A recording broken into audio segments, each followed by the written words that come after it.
नमस्कार, सलाम, जय Shri Ram and welcome to my YouTube channel Danish करा 261। डेल स्टेन ने स्टेटमेंट दिया और स्टेटमेंट भी ऐसा दिया कि समझ के बाला तर है। डेल स्टेन ने कहा कि वो आईपीएल को क्रिकेट लीग नहीं समझते हैं। क्यों नहीं समझते? वो कहते हैं कि उस लीग में जो है ज्यादा पैसों की बातें होती है, क्रिकेट की बातें बहुत कम होती है, रेयर होती है। पीएसएल के अंदर क्रिकेट की बातें मुझे देखने मिलती है। मुझे ड्रेसिंग रूम में आके लोग पूछते हैं कि कब आपने क्रिकेट शुरू की, कैसे शुरू की, कैसे क्रिकेट चलती है, बॉलिंग के बारे में पूछते हैं। श्रीलंका में गया खेलने, वहां मुझसे पूछा गया, मैं बाकी लीग में। लेकिन आईपीएल के बारे में उनका ये statement, I don't agree with Dale Steyn, sorry. मैंने उनके साथ अगेंस्ट भी खेला हूँ, मेरे काउंटी मेट भी रहे हैं वो, but I don't agree with that because IPL एक बहुत बड़ा स्टेज है। मॉनेटरी इनकम तो बिल्कुल है उसके अंदर, नो डाउट के one of the richest league है वो दुनिया की। और उसका देखी देखी दुनिया में लीग्स होना शुरू हुई थी। उसके पहले कभी कोई लीग्स नहीं थी। पहली बात तो ये, आईसीएल हुआ, आईसीएल को वो इलीगल हो गई थी, उसके बाद आईपीएल आई। लेकिन आईपीएल ने सिर्फ इंडियन क्रिकेटर्स को प्लेटफॉर्म नहीं दिया, वहां पर फॉरेन क्रिकेटर्स जो आते खेलने वो भी अपनी इंटरनेशनल क्रिकेट से अपने छुट्टी ले लेते हैं या वो अवेलेबल नहीं करते अपने आप को इंटरनेशनल के लिए, लेकिन आईपीएल के लिए अवेलेबल करते बिकॉज वहां मॉनेटरी इनकम है। वो बिल्कुल है, बिल्कुल सही है और होना भी चाहिए। फ्रेंचाइजीज में सबसे महंगी लीग है और वहां पर ये है। लेकिन आपने ये बात की ना क्रिकेटिंग, ये I really didn't got it because India के हमने देखा कि वहां आईपीएल के अंदर यंगस्टर्स भी को मौका मिलता है, जो ट्रॉफी में खेल रहे होते हैं, डोमेस्टिक क्रिकेट में खेल रहे हो तो उनको मौका मिलता है। फिर उसके बाद जो फॉरेन जो प्लेयर्स आते हैं, जो डोमेस्टिक में वहां परफॉर्म कर रहे होते हैं, अपनी लीग्स में परफॉर्म कर रहे होते हैं, उनको भी मौका दिया जाता है। और जो प्लेयर, इंटरनेशनल प्लेयर्स जिनकी फॉर्म खत्म हो चुकी होती है, वो अपनी फॉर्म को भी बहाल करते हैं और दोबारा से अपना नाम बनवाते हैं।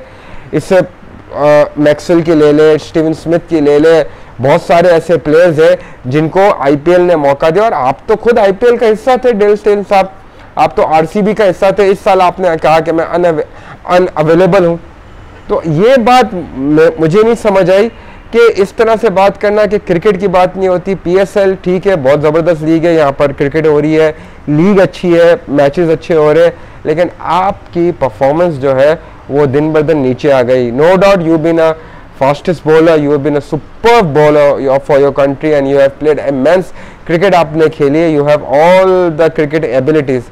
लेकिन आपको भी अगर मौका मिलता है आईपीएल में तो आप जाते हो वहाँ खेलने, आपको वहाँ पैसे अच्छे मिलते हैं, तो पैसों के लिए आप दूसरी लीग्स को छोड़ दोगे लेकिन आईपीएल को नहीं छोड़ोगे।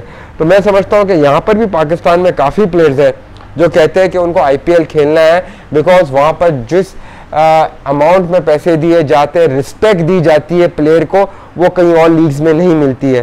तो ये बात करना बिल्कुल गलत है कि वहाँ पर क्रिकेट की बात होती है, क्रिकेट कोचेस वहाँ पर मौजूद होते हैं, इंटरनेशनल टॉप कोचेस मौजूद होते हैं, टॉप नॉच कोचेस मौजूद होते हैं, टॉप नॉच प्लेयर्स आते हैं। और पैट कमिंस हो गया पिछले साल का सबसे महंगा प्लेयर बिका। इस साल जो है ऑस्ट्रेलिया के प्लेयर बिका, जो है वहाँ पर हुआ, उसका सेल आउट हुआ। तो इंडियन प्लेयर्स भी सेल आउट होते, फॉरेन प्लेयर्स भी ज़्यादा महंगों में पैसों में जाते, इसके लिए लोग आना पसंद करते हैं। वहाँ क्रिकेट बड़ी कंपेटिटिव क्रिकेट होती है, हार्ड क्रिकेट होती है बिकॉज बैटिंग भी है, बॉलिंग भी है, सारी चीज़ है। तो I don't agree with your statement and really ये हुआ कि आपने वहाँ क्रिकेट खेली है आईपीएल ने and you have enjoyed most of your time over there, लेकिन इस तरह से बातें करना ये बालातर है and I totally disagree with your statement regarding के आईपीएल में क्रिकेट की बातें नहीं होती है, क्रिकेट को वहाँ पर फ़रोख्त नहीं किया जाता है, पैसों की बात होती है। रिचेस्ट लीग है, वहाँ पर लीग उनका स्टैंडर्ड डिफरेंट है, उनका स्टाइल ऑफ लीग का डिफरेंट स्टाइल है, लेकिन at the end one of the most viewed league है, वन ऑफ द मोस्ट जो है लोग पसंद करने वाली लीग है और लोग खेलना पसंद करते हैं उस लीग में, वो वाली लीग है। तो मेरा पॉइंट ऑफ व्यू तो ये है। Now coming to the today's match, आज जो है पीएसएल का मैच हुआ, Islamabad United versus Quetta Gladiators, और वही हुआ, सेकंड टीम बैटिंग की वही जीत गई। इस्लामाबाद ने टॉस जीत के पहले बॉलिंग का फैसला किया।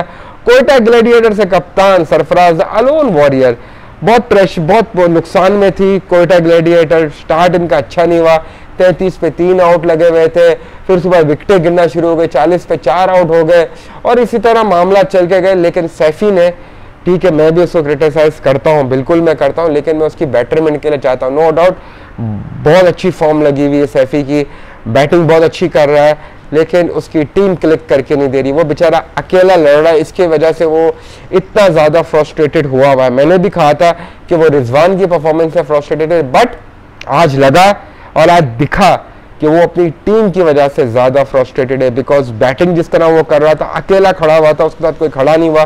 25 रन नीचे से सिर्फ नवाज ने किए, लेकिन उसने जो है 54 की बड़ी ज़बरदस्त इनिंग की। उसके पहले आउट होने से पहले उसने एहसन रजा जो अंपायर है उसको उन्होंने इशारा किया था कि वाइड बॉल थी, वो थोड़ा सी ऑफ स्टंप के बाहर गए थे, तो बॉल ऑफ स्टंप की जो लाइन होती है उसके काफ़ी बाहर पिच हुई थी, लेकिन एहसन रजा ने उसको वाइड नहीं दिया। वहां पर सरफराज नाराज हुए और नाराज बनता भी था। इवन के मोइन खान जो उनके कोच है वो भी डगआउट में नाराज हुए थे।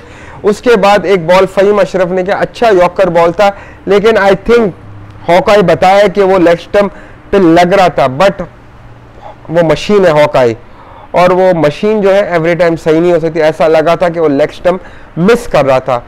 मैं वहाँ सरफराज के साथ सहमत हूँ कि वो सरफराज का वहाँ पर आउट नहीं बनता था। एहसन रजा ने वो डिसीजन दिया, लेकिन हॉकाई ने भी उसको करेक्ट साबित किया। लेकिन अगर अंपायर वो आउट नहीं देते तो ये रेफरल पे आउट नहीं होता।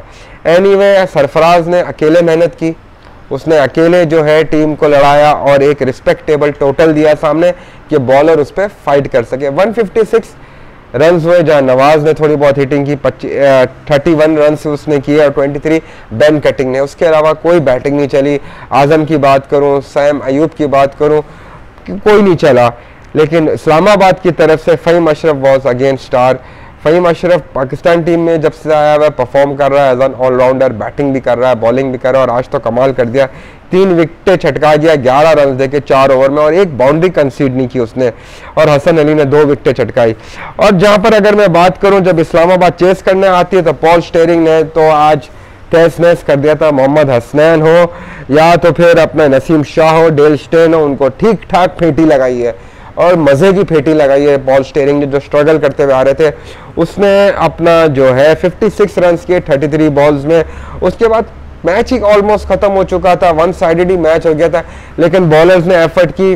वेल बॉल्ड जाहिद महमूद, उसने थोड़ा प्रेशर किया, लेकिन उसके अलावा और कोई नहीं चला।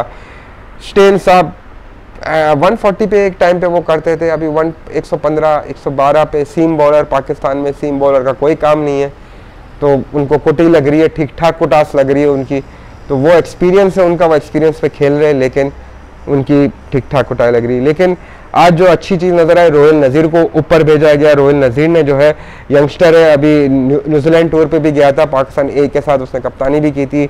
फ्यूचर है पाकिस्तान का। रिजवान के बाद मैं समझता हूँ कि रोहिल नज़ीर पे नज़र है सबकी।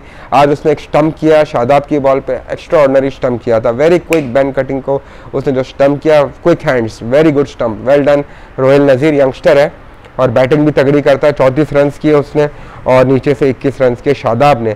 यहाँ पर जो है इस्लामाबाद ने थ्रैश कर दिया कोयटा ग्लैडिएटर्स। कोयटा ग्लैडिएटर्स अभी तक एक कोई भी मैच नहीं जीत सका अपना टूर्नामेंट के अंदर, और बॉटम पर है, और ये परेशानी है सरफराज को, बिकॉज उसकी टीम ना बॉलिंग क्लिक कर पा रही है ना बैटिंग क्लिक कर पा रही है। सिवाय सरफराज के कोई रन्स नहीं करा। He wants his teams to perform, that's why he is frustrated. Anyway, thank you very much for watching my channel. अपना बहुत बहुत ख्याल रखेगा। Take care.